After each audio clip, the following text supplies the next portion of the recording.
Good morning everyone! Kamusta po kayo? Isang magandang umaga po sa inyong lahat. Isa na naman panibagong umaga, panibagong pag-aaral na naman. Alam niyo po, siguro isa sa mga pinakamahirap sa lahat is yung maranasan natin na pag tayo nananalangin, na parang bang walang o tayo nangangarap na parang ang hirap-hirap abutin, ang tagal-tagal sagutin. Pero alam niyo po ba na sa Biblia, laging sinasabi na may tamang oras ang Panginoon sa lahat ng bagay. O marahil yung pinapanalangin natin ay hindi talaga para sa atin. No, kaya ngayong umagang punto, bago po tayo magsimula, tayo po'y manalangin. Panginoon, salamat sa umagang ito.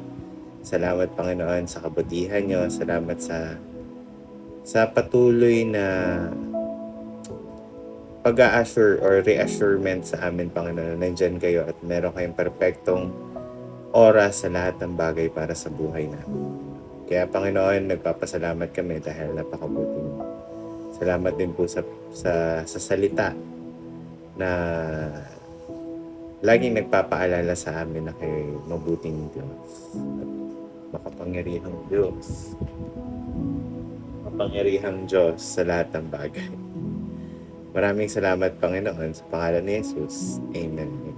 Pero alam niyo po, ang pag-aaralan po natin ay galing po sa Kawikaan o Proverbs chapter 13 verse 12. Sabi po dito, yan niyo pong basahin ko sa inyo. Ang hangarin na antala ay nakapagpapanghina o nakapanghihina, ngunit ang hangarin na natupad ay nakapagpapalakas at nakakapagsigla. Ang hirap pong intindihin minsan ng Proverbs o ng Kawikaan, pero ito ay isang paalala o isang wisdom ng Panginoon na tanging kung walang gabay niya hindi natin maiintindihan. No? Kaya nga po, ito po yung title ng ating devotion ngayong araw na to. Kapag matagal dumating ang pangarap. No? Ano ba? Paano nyo ba uumpisahan? Paano nyo pa iisipin? Hayaan niyo pong basahin ko sa inyo ulit ang Kawikaan. Sabi po sa Kawikaan chapter 13 verse 12, ang hangarin na naantala ay nakakapanghina, ngunit ang hangarin na natupad ay nakakapagpalakas at nakakapagsigla. Natural lang na mapagod tayo o mawalan tayo ng pag-asa kapag tila hindi pa dumarating yung mga inaasahan natin. No?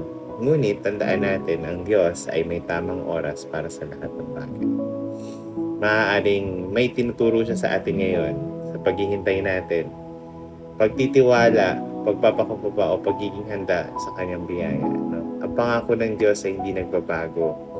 Kung ang kanyang sagot ay hindi ngayon, tiyak na may mas magandang plano ang Diyos sa atin. No? Ang katuparan ng kanyang mga plano ay siguradong nagdudulot ng kagalakan at kalakasan sa atin. Kaya wag po tayo panghinaan ng loob pag hindi natin nakikita agad yung mga resulta ng ating panalangin. O yung matagal na ba natin pangarap na, Lord, pangarap kong yumaman, pangarap kong magkaroon ng bahay, magkaroon ng sasakyan, magkaroon ng mga bagay na hindi pa natin na nararanasan sa buhay. O kahit yung pangarap lang na makain yung mga masasarap na bagay sa hapagkainan. No? Pero tandaan po natin, kung hindi natin nararanasan, hindi po ibig sabihin na hindi po dinidinig ng Panginoon ito.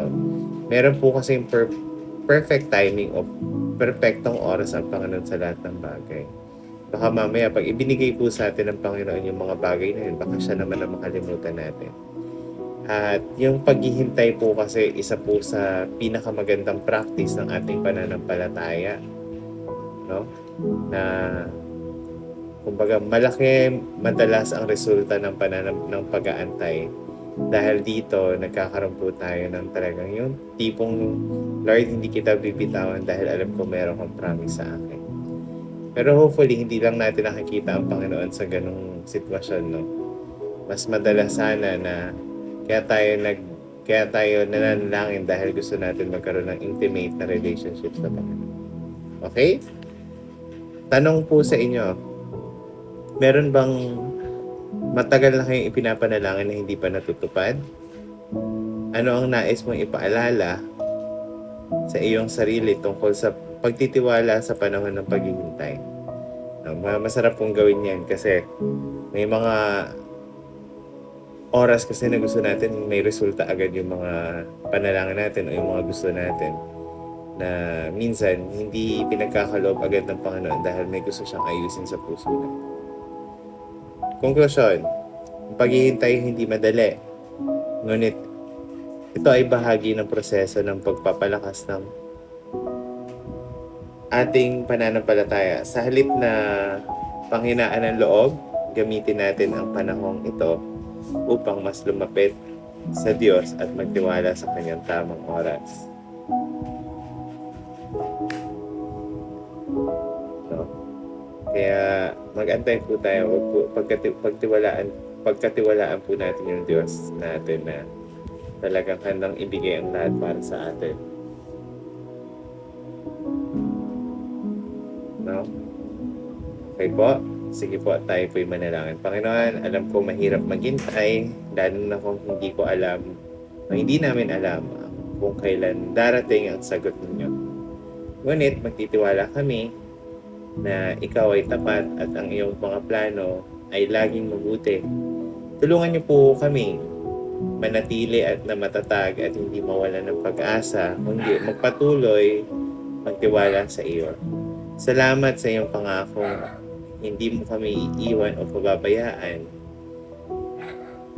kailanman. Salamat, Panginoon, dahil alam namin na ang puso nyo ay laging bigyan kami ng pag-asa. Salamat, Panginoon, sa pangalan ni Jesus. Amen and amen. Maraming salamat po sa pakikinig.